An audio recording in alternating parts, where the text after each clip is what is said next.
So you're thinking about buying a Dji Neo, and it's halfway through 2025, so you should be able to get a decent discount, get the goggles, the controller, and really learn how to fly some FPV drone with something super easy and ready to fly out of the box. With some updates from DJI, you should be flying FPV pretty quickly. But what is the big comparison between something like the Neo and the Beta FPV Pavo 20 Pro, which is one of the most popular drones out there right now in the FPV community, and how does it compare price point, flying, setup, and all that stuff to get you started flying FPV drones in 2025. I'm going to give you some tips on both these different setups and which parts you should get for it, which goggles I recommend versus the N3 versus the Goggles 3, controllers, and all that stuff in this video. And I'm going to give you some flight comparisons of both of these drones and the major differences between the two. So let's jump right into the first part of this. It's going to be a price comparison and my recommendations for which goggles and controllers to get for both of these. Now, if you're on a budget, you can get the N3 goggles. I'm not a huge fan of them, but they are $229. My best recommendation to you is to get the DJI Goggles 3. These are $499, but you can also get them refurbished for $399 on the DJI website. And if I were you, I would kind of avoid the N3 transmitter because I don't really like that one. It's not very great. I'm just being honest with you. This is the DJI FPV Transmitter 3, and this one will serve you much better. It has stick adjustment here for FPV flying, and it can be flown with other FPV drones that DJI makes, like the Avata 2 and the upcoming Avata 3. So our recommended combo would be this combo with the Goggles 3, the Transmitter 3, the Neo without the RC. Don't get the N3 RC. This will cost you $289 for the Neo and 2 batteries, and that will get you all together up to about $807 with 2 batteries.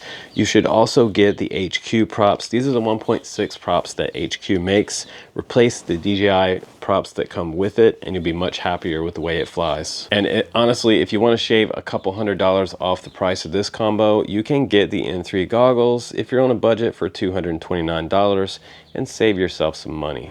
And if you're looking to go the FPV drone route but still be able to fly DJI cameras with 4K at 60 frames per second with SD card support and onboard DVR, as well as the sort of DIY LiPo battery option for $12 a piece, you can get this combo coming in at around $843 with the refurbished Goggles 3.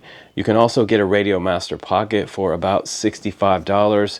You could upgrade to the GX12 if you want to for about $169, but $843.97 was what we came up with for this combo with Pavo 20 Pro and the brand new DJI 04 with 4K at 60 frames per second. A little bit better camera quality than what we see with the Neo. So let's go ahead and put both of these up in the air. Let me talk about the flight characteristics of both and show you the video quality from September 24 on the Neo versus the brand new DJI 04 with 4K at 60 frames per second using the Goggles 3, the Transmitter 3, and my GX12.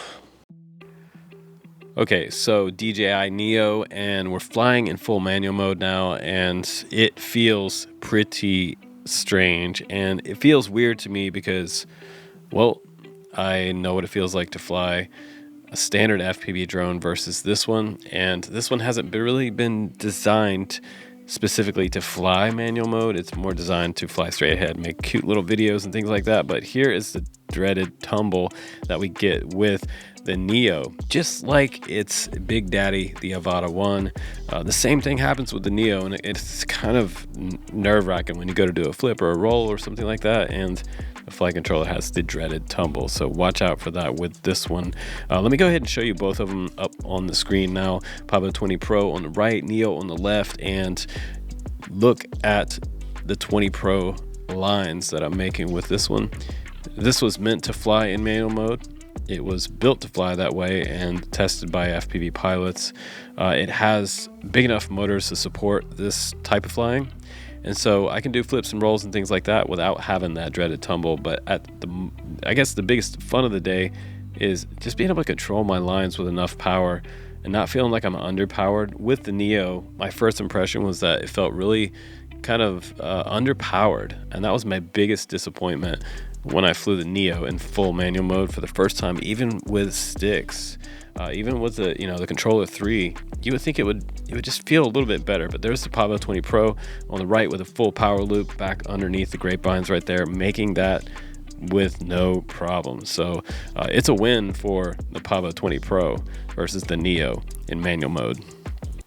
All right, guys, welcome back from the flight test. I mean, I think you can see the obvious difference between the Neo in midway through 2025. There's some drastic differences between, you know, a standard FPV drone like the Pavo 20 Pro versus the capabilities of the Neo.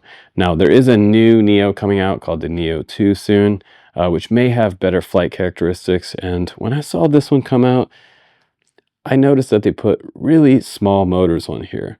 And it is quite heavy with this battery on here. It's a lot of times DJI builds a drone around a giant battery. And we saw that with the Avata 1.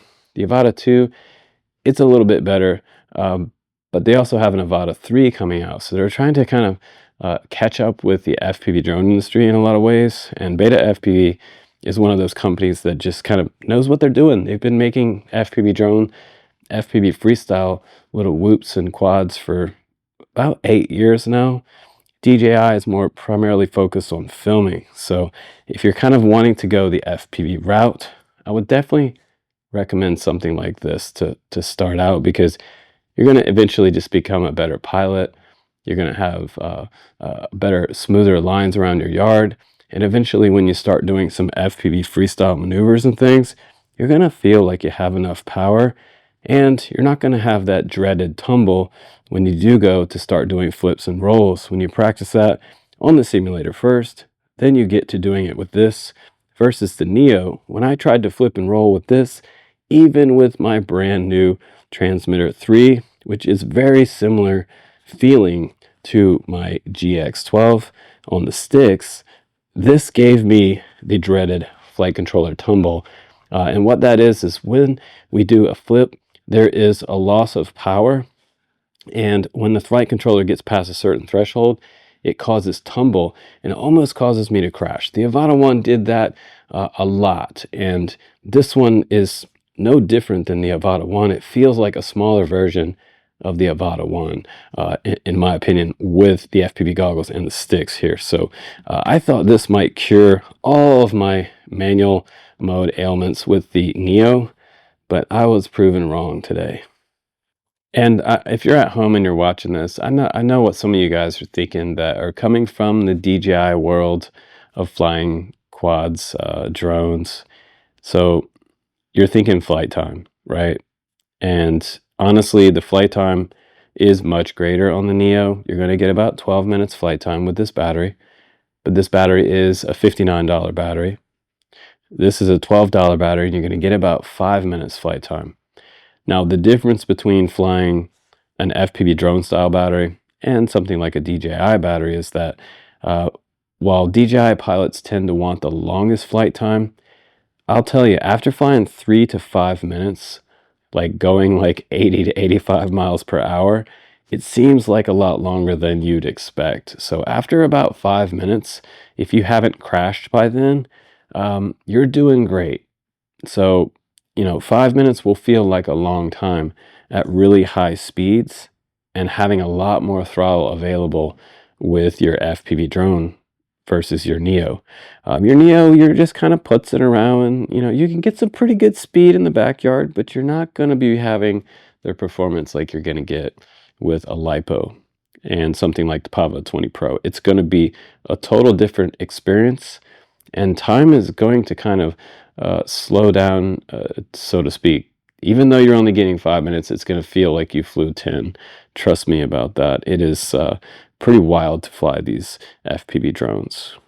And if you're still watching this video and you're just absolutely set on buying a Neo, I get it. The prices are probably going down right now, and you just really want one, and you want to fly it in FPV mode and manual mode.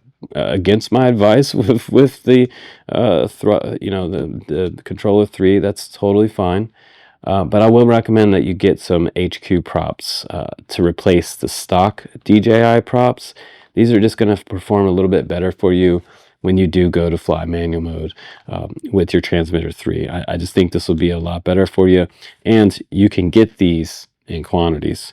So these will be around for a while. The new Neo will probably come out, and I'm sure HQ will make some new performance props for the brand new Neo 2 as well. But this is definitely a great upgrade to do for your Neo. So, I mean, look, at the end of the day, the FPV drone is going to outperform the Neo as far as the manual flight mode goes. And I knew that when the Neo came out, and I knew that so much so that I flew it with the motion controller majority of the time that I've owned this, and I never went out and bought a Transmitter 3. The only reason that I got the Transmitter 3 recently was so I could fly it on my Avata 2. Much more different experience than flying this one in full manual.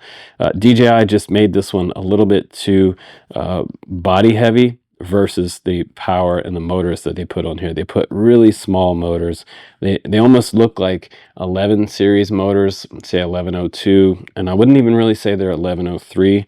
And they're not having the same type of power coming out of this battery that you're going to get with the 3S on this particular quad. So you can see they're much larger motors on this FPV drone, and you're just going to get better performance and a little bit safer feeling when you're flying full manual mode. So if you are thinking about getting into manual flying in 2025, I just wanted to give you this sort of updated look at where we're at with FPV drones versus some of the smaller DJI ones, if you are considering that, because I know some of you guys are, and it's just really important to know the immediate truths about what this is actually capable of in manual mode, because it's not a lot.